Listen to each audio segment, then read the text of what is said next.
ओम शांति। आज आम शुणा अगस्ट 3, 2026 बाबांकर महावाक्य। मिठी बच्चे तुमने सच्चा सच्चा राज ऋषि राजयोग्य राजत्व प्राप्त करने तुमको निश्चित पवित्र होगाकू पड़ो। परमात्मा आसती पवित्र दुनिया स्थापन करछंती जहाँ स्वर्ग वैकुंठ बोली कहुच्छे। पवित्रता ही सुख शांतिर जननी। तेणु कलिजुग पुराणा दुनिया वैराग्य आणिले ही आमे राजा परी कर्मेन्द्रिय उपरे राजत्व करवा एबे एवं भविष्यत स्वर्ग दुनियार राजत्व आमे प्राप्त करिपरिबा। तेणु आमको पवित्र निश्चित होगाकू पड़ो। तेणु आमे हेले सच्चा सच्चा राज ऋषि। प्रश्न, क्यों कथा प्रति ध्यान देले राजत्व पाइबा योग्य हो पारिबो? आमे राजा हवा पे आसु, तेणु क्यों कथा पर आम पूरा पूरा ध्यान दबार अच्छी। उत्तर, जदि पाठपढ़ा प्रति पूरा पूरा ध्यान अच्छी तेबे राजत्व प्राप्त हो पारिबो। बाबा जहाँ शुणाउछंती ताकू भल भाव शुणी धारण कर। बाबा शुणाइले एवं पिला माने शुणिले तेबे राजत्व मिल जिवो। जदि शुणिबा समय हाई मारल अथवा ढोलैल बुद्धि अन्य आड़ को गला तेबे राजत्व हराइदेव। से पाठपढ़ा प्रति पूरा ध्यान दियो। पाठपढ़ा उपर आमे पूरा पूरा ध्यान दबार अच्छी। कारण सत्य जुग को आमे किपरि शासन करिबा, समस्त स्नेह प्यारे केमती चलेबा, से पाठ बाबा आमको ये पढ़ाउछंती। आ पढ़िया समय जब आमे हाई मारिबा ढोलैबा तो मुरली पॉइंट्स तो आमे कि शुणिबानी। प्रथमे शुणिले तो तापर धारणा करिया। मूलरू तो शुणिलेनी ताहले धारणा केमती हबो? तेणु पाठपढ़ा प्रति आम पूरा पूरा ध्यान दबार अच्छी। आमको जो निद लगुच एक्चुअली आमको दिन को 2 घंटा निद यथेष्ट। ओनली 90 मिनिट्स 90 मिनिट घंटा को 60 मिनिट 90 मिनिट माने 1.5 घंटा मैक्सिमम 2 घंटा निद आम यथेष्ट। कि केते परिश्रम करू ताठू अधिक आम आवश्यक ही ना। तथापि आम जदि शोचु 2 घंटा नथले 3 घंटा बाबा तो मार्जिन दौरान 3 घंटा नथले 4 घंटा 5 घंटा 6 घंटा 7 घंटा 8 घंटा शुओ। 8 घंटा जोग कर 8 घंटा कर्म कर। 8 घंटा शोले मध्य क्लास रे बसले ढोलैब हाई मारियो तो ये सब अलसुआ। ए अलसुआ होची मिठा इंद्रिय सुख। सत्य जुगरे गोटे सेकेंड मध्य आमे सौ नथिले, त्रेतारे मध्य सौ नथिले, द्वापर जुगरे 2 घंटा सोयार आरंभ होला। तापरे कली जुगरे छोट पिला हो कि बड़ पिला माने सोईथिले माँ माने उठो नांते। मो पिला मन भांगी सो ताको पूरा अलसुआ कर दोछंते। हेले अलसुआ हेले आमे जीवन रे किछ करि पार नाहंते। काहेंगी अलसुआ तो गोटे मिठा निद, मिठा कर्म भोग, मिठा भोग विलास, बास से आमर सब समय नष्ट हो जाउछे। तेणु बाबा कहते देख एत घंटा शोले आहरी व्यर्थ संकल्प चले क्लास रे बसिक शोले कौन हम कि पाठ पढ़ो सत्यजुगर कि राजा हम। तेणु राजत्व प्राप्त करने आलस्य को छाड़िया पड़ो। बुद्धि जो चारिआडे भटकुची ताको छाड़िया पड़ो। ताहेले तो आमे राजत्व प्राप्त करिपरिबा। तेणु आमु निद्राजित हबार अच्छी। मन बुद्धि को बाबा पाखरे एकाग्र करियार अच्छे। गीत, हमें उन राहों पर चलना है जहाँ गिरना और संभलना है। ओम शांति। आत्मिक पिता आत्मिक संतान मान को बुझाउछंती। आज बाबा पिला मान को हट्ट जोग और राजयोग संबंध रे बुझाउछंती। पिला माने जानी छंती से माने जहा किछि सिखाउछंती सबु हला हट्ट जोग। कारण से माने हेले कर्म सन्यासी। वास्तव में गृहस्थी मान को हट्ट जोग कर्म सन्यास शिखिबार आवश्यकता नहीं। ताहा तो होछि निवृत्ति मार्ग। से धर्म ही अलगा। तुमर धर्म होछि देवी देवता धर्म। जो देवी देवता माने राजयोग द्वारा ही राज्य पाइथिले। एबे तुम्हें राज ऋषि अट। जो माने पवित्र रुहंती से मानकु ही ऋषि कह जाए। एबे तुम्हें पवित्र अट। ଯଦି ପବିତ୍ର ନ ରହୁଥିବ ତେବେ ତାଙ୍କୁ ଋଷି ବୋଲି କୁହାଯିବ ନାହିଁ। ତୁମେ ରାଜତ୍ୱ ପାଇବା ପାଇଁ ପବିତ୍ର ହେଉଛ। ସେମାନେ କୌଣସି ରାଜତ୍ୱ ପାଇବା ପାଇଁ ପବିତ୍ର ହେଉନାହାନ୍ତି। ସନ୍ନ୍ୟାସୀ ହେଲେ, ଘର ଦ୍ୱାର ଛାଡ଼ିକି ଜଙ୍ଗଲକୁ ଗଲେ, କିନ୍ତୁ ସେମାନେ ରାଜା ହେବା ପାଇଁ ସନ୍ନ୍ୟାସୀ ହେଇନାହାନ୍ତି କି ରାଜା ହେବା ପାଇଁ ଯୋଗ କରୁନାହାନ୍ତି। କିନ୍ତୁ ଆମେ ରାଜଯୋଗ ଶିଖୁଛୁ ରାଜା ହେବା ପାଇଁ। ତୁମେ ଜାଣିଛ ଯେ ପବିତ୍ର ଦୁନିଆରେ ଆମର ପବିତ୍ର ରାଜତ୍ୱ ଥିଲା। ଭାରତରେ ହିଁ 5000 ବର୍ଷ ପୂର୍ବେ ଦେବୀ ଦେବତାମାନଙ୍କର ପୂଜ୍ୟ ପବିତ୍ର ପ୍ରବୃତ୍ତି ମାର୍ଗ ଥିଲା। ଏବେ ପୂଜାରୀ ପତିତ ହୋଇଯାଇଛନ୍ତି। ପତିତ କିପରି ହେଲେ? 84 ଜନ୍ମର ହିସାବ ରହିଛି ନା। ବାବା ଯିଏକି ସହଜ ରାଜ୍ୟକୁ ଶିଖାଉଛନ୍ତି, ସେ ତୁମକୁ 84 ଜନ୍ମର ହିସାବ ବତାଉଛନ୍ତି। ଅନ୍ୟ ଧର୍ମକୁ ସନ୍ନ୍ୟାସ ଧର୍ମ ଅବଲମ୍ବୀମାନେ କିପରି ଜାଣିବେ? ଏହା ହେଲା ଦେବୀ ଦେବତାମାନଙ୍କର ପ୍ରାଚୀନ ଧର୍ମ। ତାହା ଅର୍ଥାତ୍ ସନ୍ନ୍ୟାସ ଧର୍ମ ହେଲା ପଛରେ ଆସୁଥିବା ଧର୍ମ, ଯାହା ଆଗରୁ ଅତିବାହିତ ହୋଇଯାଇଛି। ତାକୁ ସନ୍ନ୍ୟାସୀମାନେ ବୁଝିପାରିବେ ନାହିଁ। ତୁମେ ଜାଣିଛ ଯେ ହଟଯୋଗ ଅନେକ ପ୍ରକାର ରହିଛି। ଦ୍ୱାପରର ଭକ୍ତି ମାର୍ଗ ସହିତ ହଟଯୋଗ ଆରମ୍ଭ ହୋଇଥାଏ। ଏହା ପୁଣି ହେଉଛି ରାଜଯୋଗ। ତୁମେ ସେହି ହଟଯୋଗ ଜନ୍ମ ଜନ୍ମ ଧରି ଶିଖି ଆସିଛ। ରାଜଯୋଗ ତୁମେ ଗୋଟିଏ ଜନ୍ମରେ ହିଁ ଶିଖୁଛ। ହଟଯୋଗ ଆମେ ଜନ୍ମ ଜନ୍ମ ଧରି ଶିଖି ଆସନ୍ତି, କିନ୍ତୁ ରାଜଯୋଗ କେବଳ ଗୋଟିଏ ଜନ୍ମ ପରମାତ୍ମା ଆସିଲେ ହିଁ ଆମକୁ ଏବେ ରାଜଯୋଗ ଶିଖାଉଛନ୍ତି। ସେମାନଙ୍କୁ ଜନ୍ମ ପରେ ଜନ୍ମ ପୁନର୍ଜନ୍ମ ନେଇ ହଟଯୋଗ ଶିଖିବାକୁ ହିଁ ପଡ଼ିବ। ତୁମକୁ ରାଜଯୋଗ ଶିଖିବା ପାଇଁ ପୁନର୍ଜନ୍ମ ନେବାକୁ ପଡ଼େ ନାହିଁ। ଏହି ରାଜଯୋଗ ତୁମେ କେବଳ ସଙ୍ଗମ ଯୁଗରେ ହିଁ ଶିଖୁଛ। ରାଜତ୍ୱ ମିଳିଗଲା, ସ୍ୱର୍ଗ ଆସିଗଲା, ପୁଣି ତେବେ ଆଉ ସବୁ ଧର୍ମ ଶେଷ ହୋଇଯିବ। ତୁମେ ରାଜ ଋଷି ଅଟ। ରାଧାକୃଷ୍ଣ ମଧ୍ୟ ପବିତ୍ର ଅଟନ୍ତି ନା। ଶ୍ରୀକୃଷ୍ଣଙ୍କୁ ମହାତ୍ମା ବୋଲି କହିଥାନ୍ତି। ମହାତ୍ମା ପବିତ୍ର ହୋଇଥାନ୍ତି। ତୁମେ ମଧ୍ୟ ଏବେ ମହାତ୍ମା ଅଥବା ରାଜଋଷି ଅଟ। ମହାତ୍ମା ଅର୍ଥାତ୍ ପବିତ୍ର, ମହାନ ଆତ୍ମା। ଏକଥା କୌଣସି ଶାସ୍ତ୍ରରେ ନାହିଁ। ଶାସ୍ତ୍ର ତ ପଛରେ ତିଆରି ହେଉଛି। କାହାଣୀ ସଦୃଶ ବସି ଲେଖୁଛନ୍ତି। ଯାହା ଅତୀତ ହୋଇଯାଏ ତାର ଖେଳ ବସି ତିଆରି କରୁଛନ୍ତି। ଏହା ସତ୍ୟ ତ ନୁହେଁ ନା। ଏବେ ବାବା ପିଲାମାନଙ୍କୁ ପ୍ରତ୍ୟକ୍ଷରେ ପାଠ ପଢ଼ୁଛନ୍ତି। ତାର ପୁଣି ଇତିହାସ ରଚନା କରାଯାଇଛି। ଯାଦବ, କୌରବ, ପାଣ୍ଡବ ଥିଲେ, ନିଶ୍ଚୟ ସଙ୍ଗମ ଯୁଗରେ ହିଁ ଥିବେ। ସେମାନେ ବସି ସଙ୍ଗମ ଯୁଗର ଇତିହାସ ରଚନା କରିଛନ୍ତି। ସମସ୍ତ ପର୍ବପର୍ବାଣୀ ମଧ୍ୟ ସଙ୍ଗମ ଯୁଗର ସ୍ମାରକୀ ଅଟେ। ରାକ୍ଷୀ ବନ୍ଧନ ମଧ୍ୟ ପବିତ୍ରତାକୁ ଧାରଣ କରିବା ପାଇଁ ପାଳନ କରାଯାଉଛି। ପରବର୍ତ୍ତୀ ସମୟରେ ପୁଣି ତାର ସ୍ମାରକୀ ରକ୍ଷାବନ୍ଧନ ପୂର୍ବେ ପାଳନ କରାଯାଉଛି। ପବିତ୍ରତାର ସ୍ମାରକୀ ହେଉଛି ରକ୍ଷାବନ୍ଧନ। ତେଣୁ ଦେଖନ୍ତୁ, ଜଗନ୍ନାଥ ମନ୍ଦିରରେ ଜଗନ୍ନାଥ, ବଳଭଦ୍ର, ସୁଭଦ୍ରା ଦି ଭାଇରେ ଗୋଟେ ଭଉଣୀ ପୂଜା ପାଉଛନ୍ତି। ଏ କଳିଯୁଗର ପ୍ରତୀକ ଯେ ପରସ୍ପର ଆମେ ସମସ୍ତେ ଭାଇ ଭଉଣୀ। କଳିଯୁଗରୁ ଉଦ୍ଧାର ହେବା ପାଇଁ, ଆମକୁ ନିଜକୁ ରକ୍ଷା କରିବା ପାଇଁ ପବିତ୍ରତାର ବନ୍ଧନ, ପରସ୍ପର ସହିତ ଗୋଟିଏ ହିଁ ସମ୍ପର୍କ ରଖିବା ଉଚିତ, ଭାଇ ଏବଂ ଭଉଣୀ। ଏଠାରେ ବାବା ମଧ୍ୟ ସମସ୍ତଙ୍କୁ ପବିତ୍ର କରାଇ ପ୍ରତିଜ୍ଞା କରାଉଛନ୍ତି। ଶିଖ ଲୋକମାନେ କଙ୍କଣ ପିନ୍ଧିଥାନ୍ତି, ତାହା ମଧ୍ୟ ପବିତ୍ରତାର ପ୍ରତୀକ ଅଟେ। ହିନ୍ଦୁମାନେ ପଇତା ପିନ୍ଧିଥାନ୍ତି, ଏହା ମଧ୍ୟ ପବିତ୍ରତାର ପ୍ରତୀକ। କିନ୍ତୁ ସେମାନେ ପବିତ୍ର ରୁହନ୍ତି ନାହିଁ। କଙ୍ଗନ ପିନ୍ଧୁଛନ୍ତି, ପଇତା ପିନ୍ଧୁଛନ୍ତି, ମାତ୍ର ପବିତ୍ର ରହୁନାହାନ୍ତି। ରାକ୍ଷୀ ବନ୍ଧାଉଛନ୍ତି, ଅର୍ଥ କ'ଣ ବୁଝୁଛନ୍ତି କି?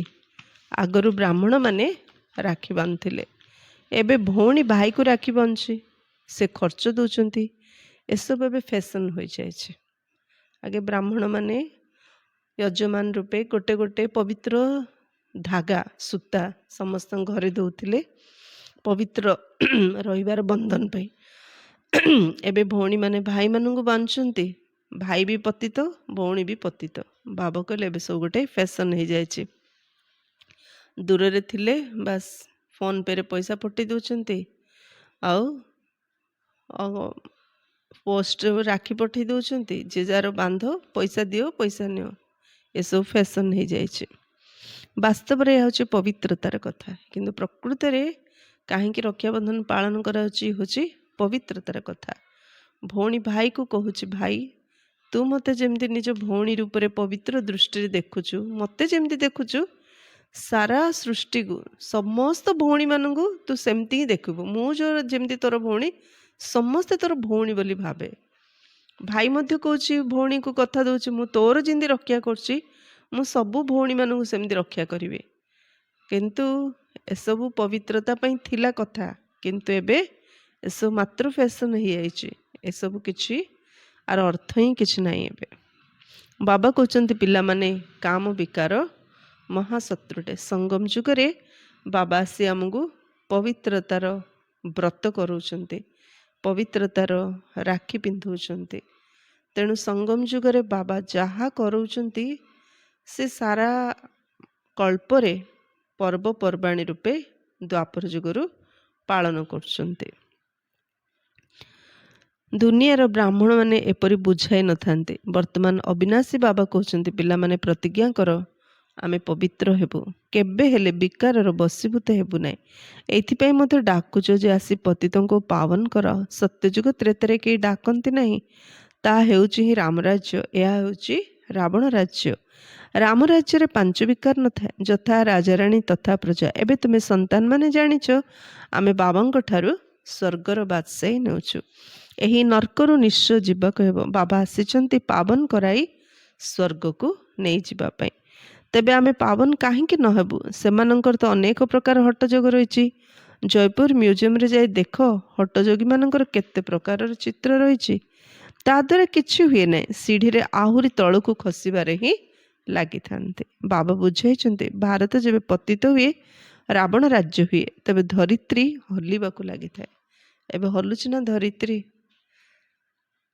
13ଟା ରାଜ୍ୟରେ ପ୍ରବଳ ବର୍ଷା, କେରଳ, ଆସାମ, ଓଡ଼ିଶା, ଖୁବ୍ ବର୍ଷା, ପାଣିରେ ଭାସୁଛି, ଘର ସବୁ ପାଣିରେ ଭାସୁଛି, ମଣିଷ ଗାଈ ଗୋରୁ ସବୁ ଭାସୁଛନ୍ତି।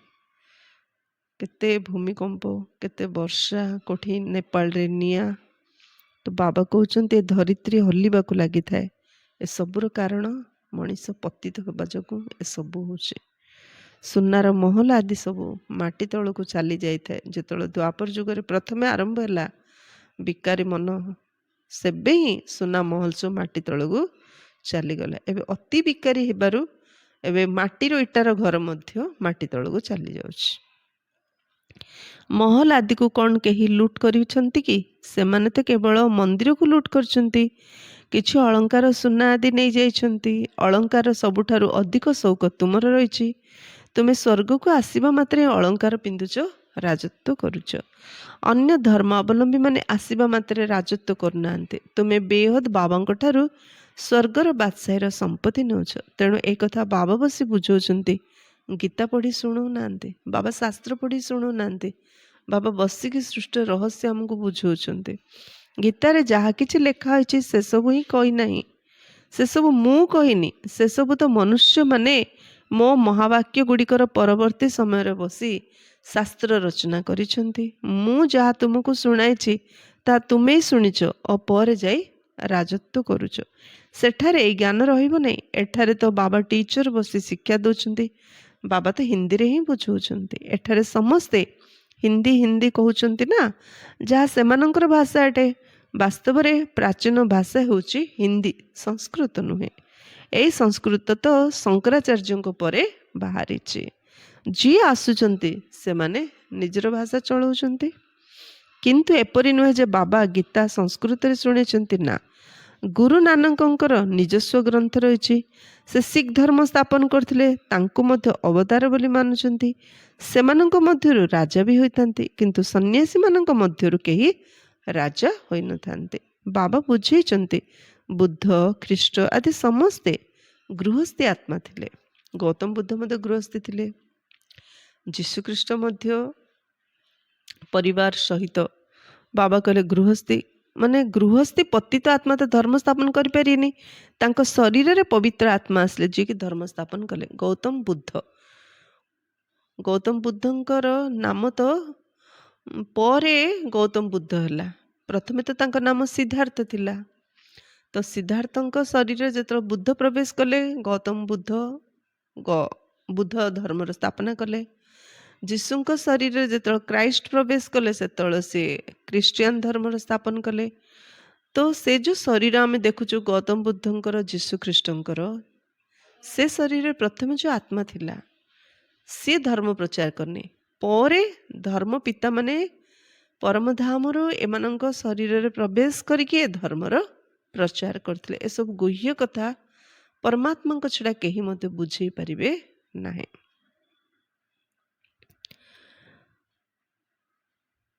ତାଙ୍କ ଶରୀରରେ ପବିତ୍ର ଆତ୍ମା ଆସିଲେ ଯିଏକି ଧର୍ମ ସ୍ଥାପନ କଲେ। ଅନ୍ୟାନ୍ୟ ଧର୍ମ ତ ଭିନ୍ନ ଭିନ୍ନ ପ୍ରକାର ବହୁତ ଅଛି, ସେମାନେ ଆସି ନିଜର ଛୋଟ ଛୋଟ ମଠ ପନ୍ଥ ସ୍ଥାପନା କରୁଛନ୍ତି।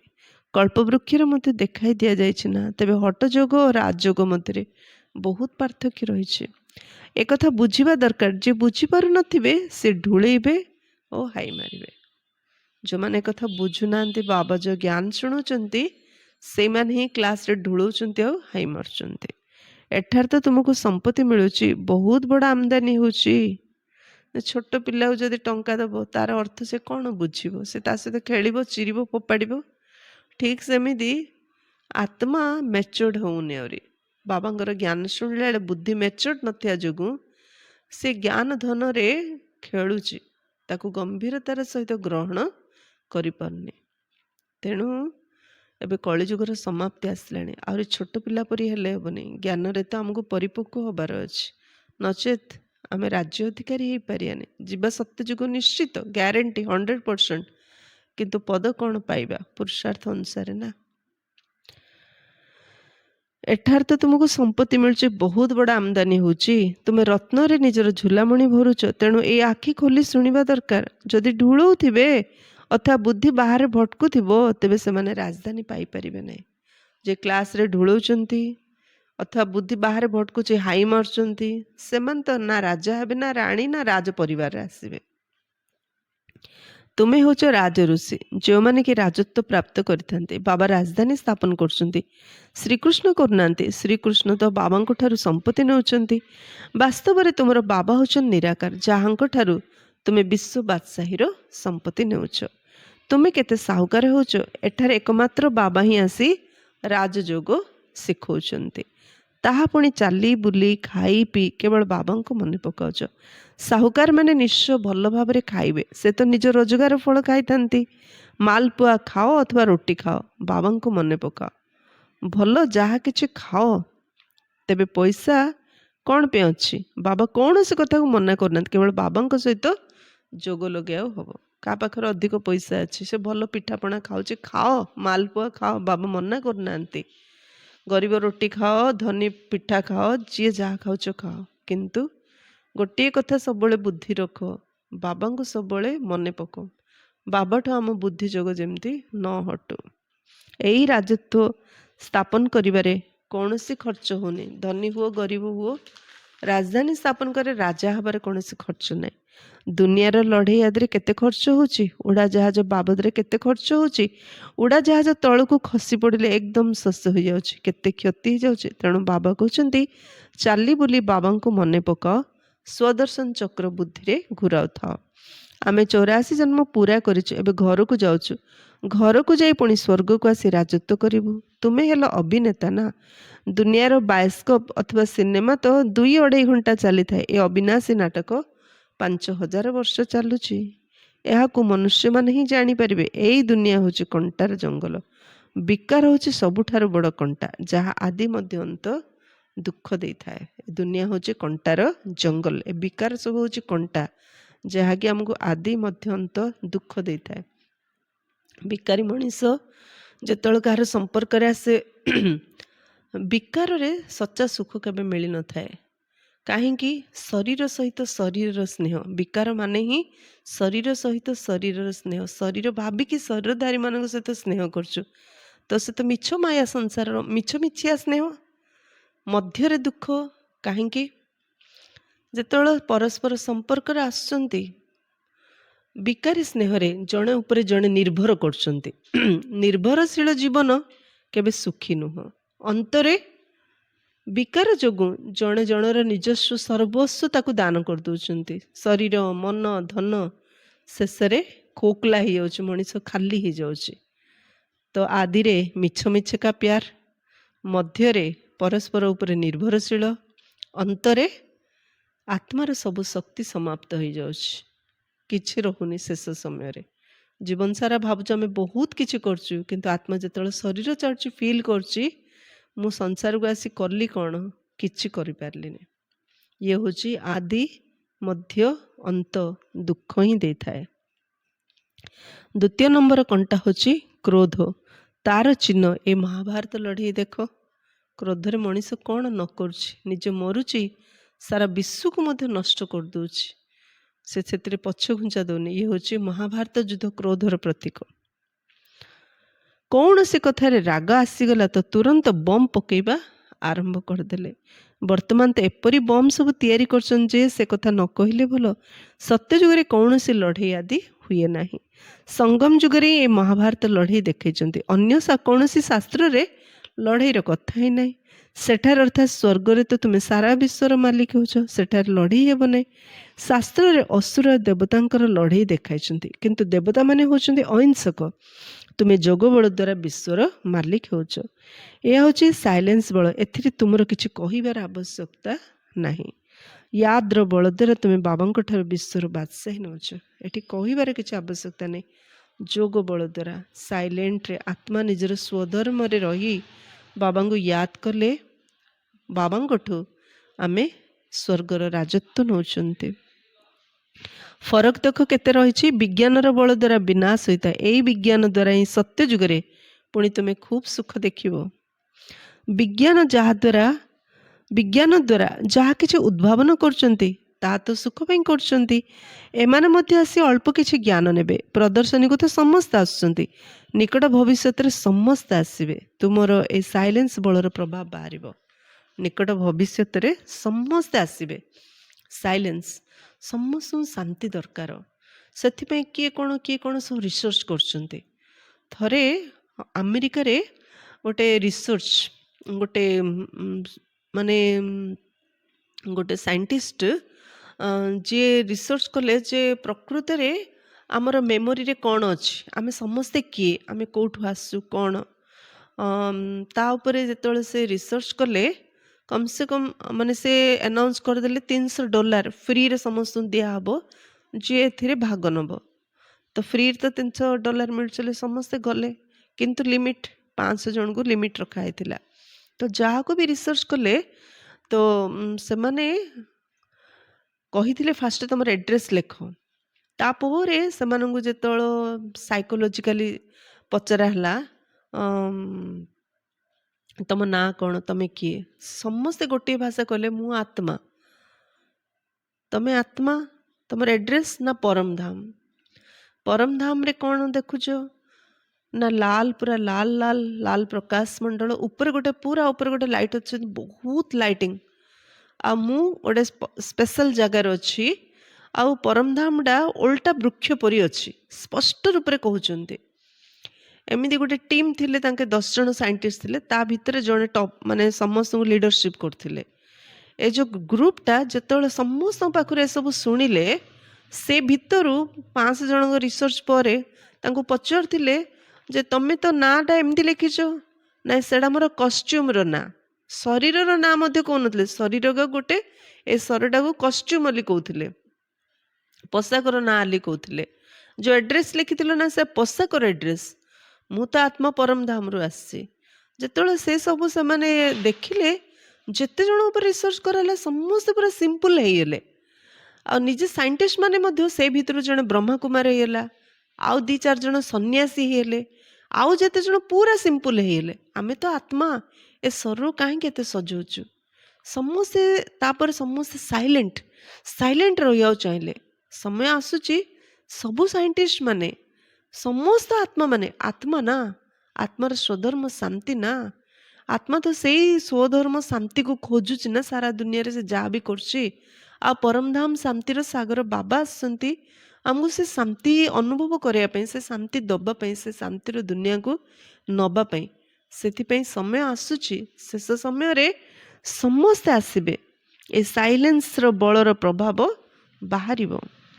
ତୁମେ ପ୍ରଶ୍ନ ପଚାରୁଛ ଗୀତାର ଭଗବାନ କିଏ? ଏପରି ପ୍ରଶ୍ନ କେହି ପଚାରି ପାରିବେ ନାହିଁ। ଯେଉଁଠି ଏହି ପ୍ରଶ୍ନ ଲେଖୁଛ ତେବେ ତା ସାଥିରେ ଚିତ୍ର ମଧ୍ୟ ଦିଅ। ଗୀତାର ଭଗବାନ ପରମ ପିତା ପରମାତ୍ମା ଅଟନ୍ତି ନା ଶ୍ରୀକୃଷ୍ଣ, ଯିଏକି ପୁରା 84 ଜନ୍ମ ନେଉଛନ୍ତି। ପତିତରୁ ପାବନ ବାବା ହିଁ ତ କରେଇଥାନ୍ତି।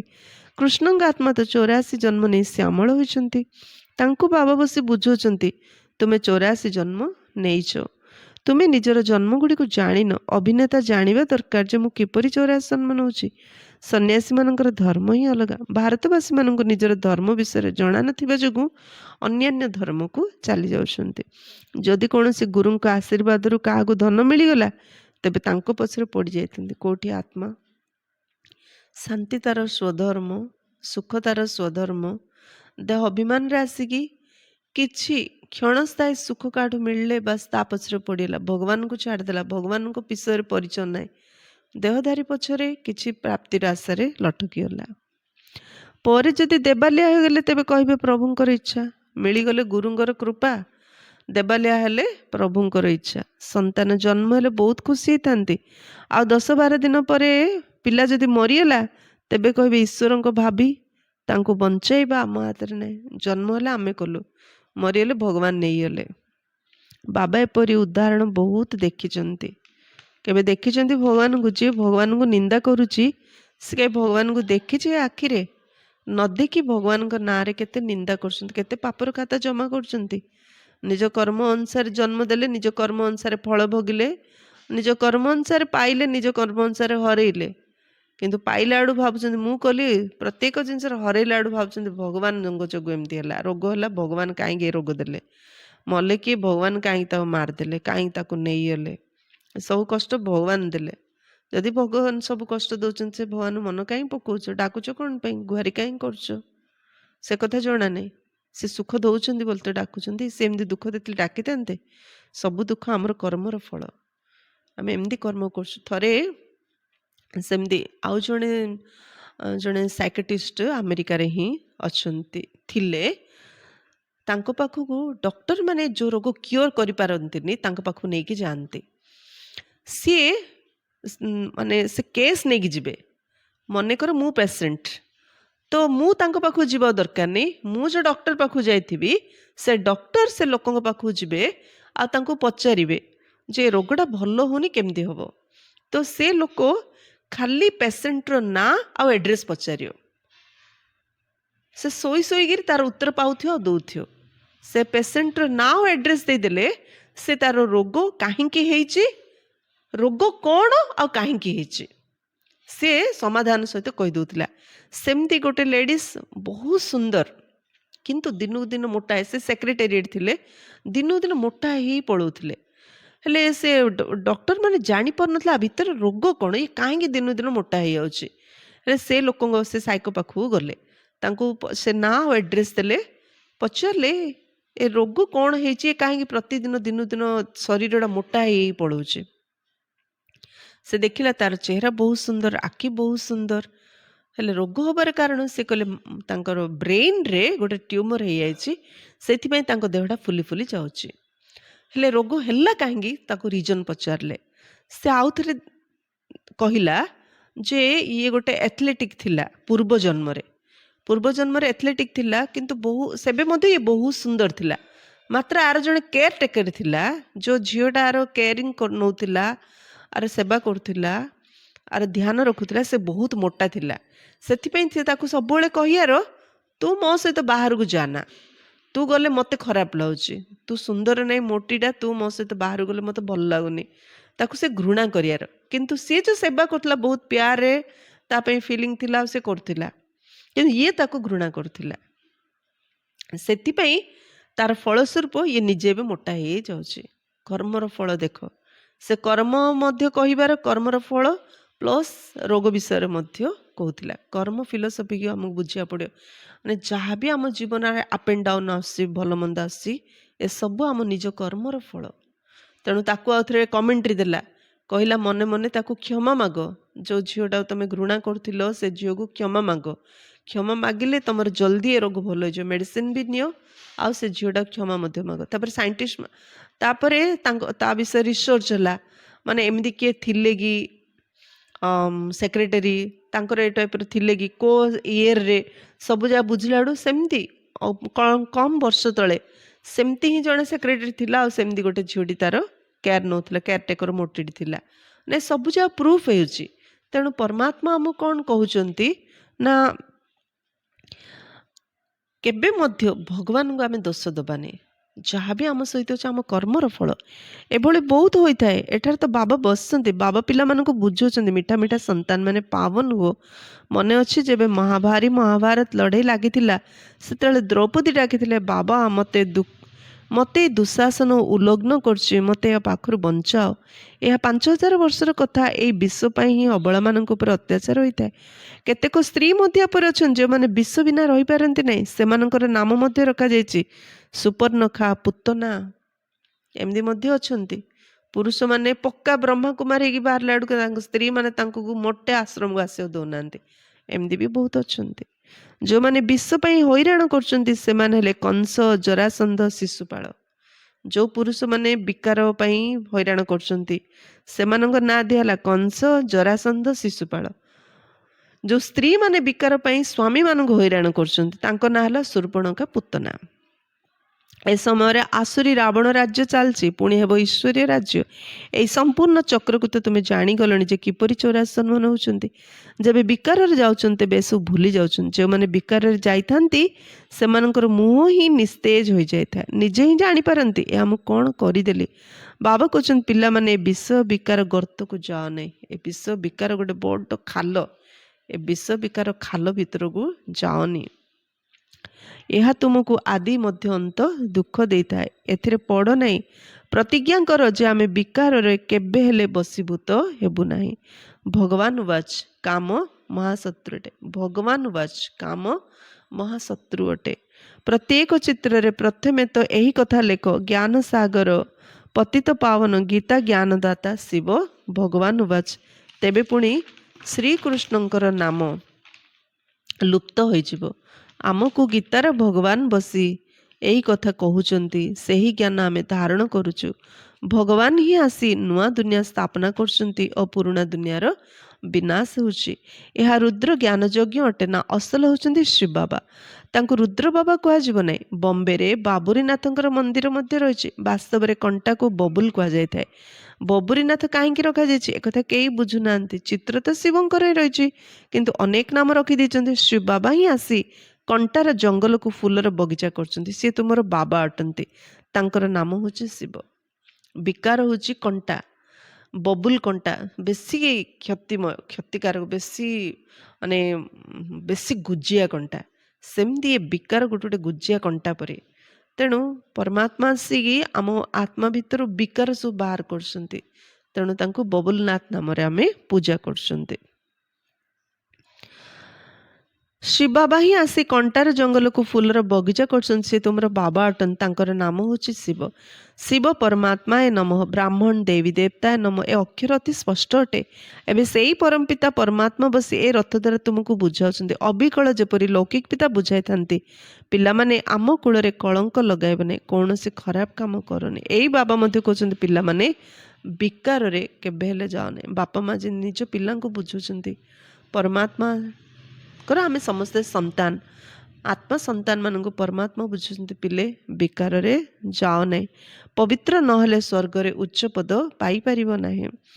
ବହୁତ ଜବରଦସ୍ତ ରୋଜଗାର ତୁମେ କରୁଛ, ଅନ୍ୟ ସମସ୍ତେ ହରାଉଛନ୍ତି। ଯଦିଓ କାହା ପାଖରେ ପଦ୍ମର ସମ୍ପତ୍ତି ଅଛି, ବଡ଼ ବଡ଼ ମଲ୍ ତିଆରି କରୁଛନ୍ତି, ଲକ୍ଷ ଲକ୍ଷ ଟଙ୍କା ଖର୍ଚ୍ଚ କରୁଛନ୍ତି, ତୁମେ ଜାଣିଛ ସେ ସବୁ ହେଲା ସମୟକୁ ବ୍ୟର୍ଥରେ ନଷ୍ଟ କରିବା। ଯାହା ବି ମହଲ କରୁଛନ୍ତି, ଟଙ୍କା ଖର୍ଚ୍ଚ କରୁଛନ୍ତି, ଏସବୁ ହେଲା ସମୟକୁ ବ୍ୟର୍ଥରେ ନଷ୍ଟ କରିବା। ଏସବୁ କିଛି କାମରେ ଆସିବ ନାହିଁ, ସବୁ ବିନାଶ ହେଇଯିବ। ସେମାନେ ତ ଭାବୁଛନ୍ତି ଆହୁରି 10-12 ହଜାର ବର୍ଷ ଚାଲିବ।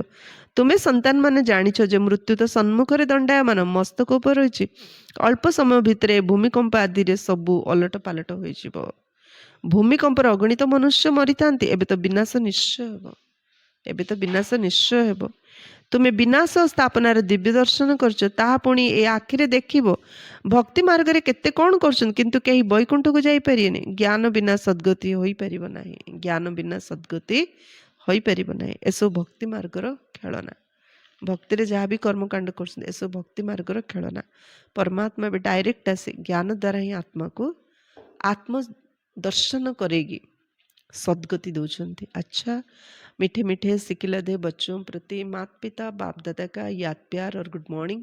रूहानी बाप की रूहानी बच्चों को नमस्ते। हम रूहानी बच्चों की रूहानी बाप दादा को याद प्यार गुड मॉर्निंग और नमस्ते नमस्ते नमस्ते।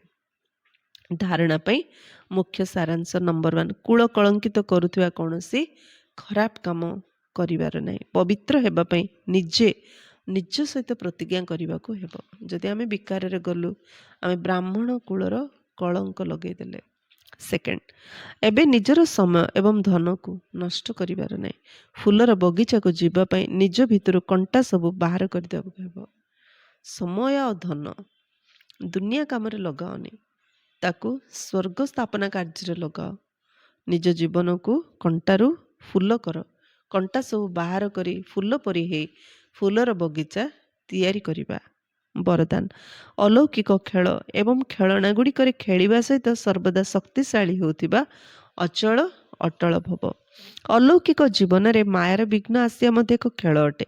जेपरि शारीरिक शक्ति प्राप्त करिया पई खेल कराई थांती, सेहीपरि अलौकिक जुगरे परिस्थिति गुड़िक खेलना मन करी एई अलौकिक खेल खेल। शारीरिक शक्ति प्राप्ति करिया पई पिला मानकु खेलौछन ना, सेमिदी अलौकिक जुगरे परिस्थिति गुड़ी को खेलना मन कर। जो भी परिस्थिति आसी ये जदि गोटे खेलना मन करिबा ताले खेल अलौकिक खेल। एगुड़ी को डरनी कि विचलित होने। जो भी परिस्थिति आसी खेल घरे गोटे खेल ना, तेणु आपको डरनी कि विचलित होने। सर्वसंकल्प सहित जदि निजको बाप दादा ऊपर समर्पण करदेव तेबे माया केबे भी आक्रमण करि परिबो नाही। बस गोटे कथा, मु आत्मा मते सबू किछि बाबा ऊपर समर्पण करदार अच्छे। जदि सब मोर कनेक्शन बाबा सहित जोड़िकी रखी, सबू कथा जब बाबा ऊपर समर्पण करदेवी ताले माया केबे आक्रमण करिपारिबो नाही। प्रतिदिन अमृत बेलार साक्षी हो जदि सर्वशक्ति गुड़िक निजर श्रृंगार करिबो तेबे अचल अटल स्थिति रे रहि परिबो। प्रतिदिन अमृत बेलार साक्षी हेगी निजको सब शक्ति रे सजायार अछि, ताहले आमर निजर स्थिति अचल अटल स्थिर होई पारियो। स्लोगन, पुराना दुनियार कौनसी भी समाचार शुणिबा एवं शुणैबा मध्य निज भितरे अलिया जमा करिबा। पुराना दुनिया ही होची अलिया गदा। पुराना दुनियार कथा सब होची अलिया, तेणु शुणिबा पुराना दुनियार कौनसी भी कथा शुणिबा शुणैबा अर्थ निज मन भितरे अलिया गदा जमा करिया। आ ता द्वारा कौन होची बेसी निद आसी हाई मारचुंती। आमु तो 2 घंटा निद यथेष्ट। एसबू द्वारा आम बेसी समय निद लाउची। बेसी समय सैले कौन आत्मा भटकुची। जमी मरीगले आत्मा भटकुची ना, भूत प्रेत मैंने जमी भटकुचंती, सेमिदी आम जो अधिक समय शोचु 2 घंटा यथेष्ट निद, 90 मिनिट यथेष्ट। तेल अधिक समय शोचु, विभिन्न प्रकार स्वप्न देखुचु, जो कथा सब गुप्त लुप्त मर्ज होगी थाउची, एबे आत्मा से सब खोजियार लगुच, चारिआडे बुलुची भटकुची।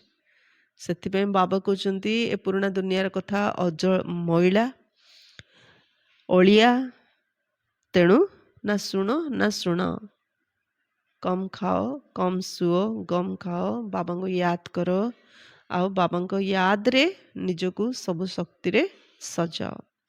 अव्यक्ति सारा अपवित्रतार बीज को मध्य समाप्त करी संपूर्ण स्वच्छ अर्थात पवित्र हुआ।